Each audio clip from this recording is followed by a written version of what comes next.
தேனி மாவட்டத்தில் வேலைவாய்ப்புக்கான அறிவிப்பு வெளியிட்டிருக்காங்க. ஒருங்கிணைந்த சேவை மையம் ஒன் ஸ்டாப் சென்டரில் வேலைவாய்ப்புக்கான அறிவிப்பு வெளியிட்டிருக்காங்க.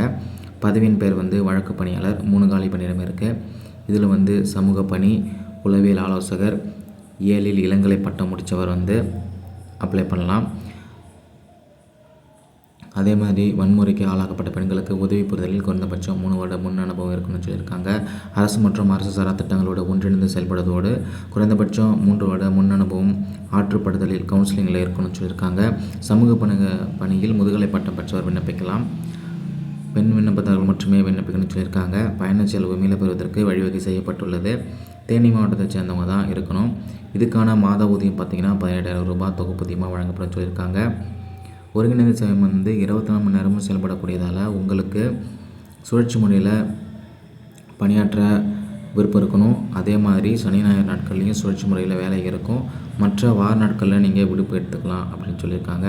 அதிகபட்ச வயது வரம்பு பார்த்திங்கன்னா 35 வயதுக்குள்ளே இருக்குன்னு சொல்லியிருக்காங்க. இந்த பணிக்கு தகுதியும் விருப்பமும் இருக்கவங்க உங்களுடைய விண்ணப்பங்களை டிசம்பர் 9ஆம் தேதிக்குள்ளே மாவட்ட சமூக நல அலுவலர், மாவட்ட சமூக நல அலுவலகம், அறை எண் 67, 3ஆம் தளம், மாவட்ட ஆட்சியர் அலுவலக வளாகம், தேனி மாவட்டம் என்ற முகவரிக்கு அனுப்ப சொல்லியிருக்காங்க.